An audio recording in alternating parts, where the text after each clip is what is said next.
प्रकाश का अपवर्तन, प्रकाश का अपवर्तन, इसको हम लोग रिफ्रैक्शन ऑफ लाइट बोलते हैं। क्या बोलते हैं? Refraction of light. इसकी डिफिनीशंस क्या होती है? इसकी परिभाषा देखिए बहुत सरल है। सबसे पहला काम क्या है? परिभाषा इसकी क्या है? जब प्रकाश की कोई किरण एक माध्यम से किसी दूसरे माध्यम में प्रवेश करती है तो वो अपने मार्ग से थोड़ा विचलित हो जाती है। प्रकाश के अपने मार्ग से विचलित होने की ये घटना प्रकाश का अपवर्तन कहलाती है। जैसे देखिए, ये आपका कांच माध्यम हो गया, ठीक है, ये आपका वायु माध्यम और ये हो गया आपका कांच माध्यम। ये प्रकाश की कोई किरण आई, यहाँ टकराई, टकराने के बाद अपने मार्ग से विचलित हुई और विचलित होने के बाद यहाँ से नीचे की ओर निकल गई। ये विचलित होकर के निकल गई तो आने वाली किरण को हम लोग कहते हैं आपतित किरण। क्या कहते हैं? आपतित किरण, ठीक है।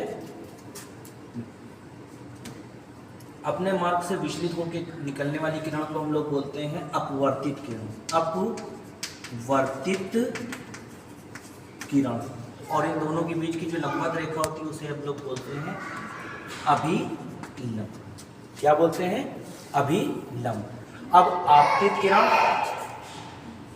आपतित किरण और अभिलंब के बीच के कोण को आपतन कोण कहते हैं और अपवर्तित किरण और अभिलंब के बीच के कोण को अपवर्तन कोण। अब प्रकाश के अपवर्तन के दो नियम होते हैं। देखिए, पहला नियम क्या होता है? आपतित किरण, अभिलंब और अपवर्तित किरण तीनों एक ही तल पे होते हैं। और दूसरा नियम क्या होता है? एक ही रंग के प्रकाश के लिए दो अलग अलग माध्यमों में आपतन कोण की जिया, अपवर्तन कोण की जिया की अनुक्रमानुपाती होती है। जैसे कि देखिए, अर्थात sine i is proportional to sine r. जब हम प्रोपोर्शनल का साइन हटाते हैं तो एक कांस्टेंट लगा देते हैं, ये हो गया n साइन आर। तो n बराबर क्या हो जाएगा? Sine i upon sine r, ठीक है। ये जो n है ये एक नियतांक है जिसे हम लोग अपवर्तनांक कहते हैं और इस नियम को स्नेल का नियम भी कहा जाता है।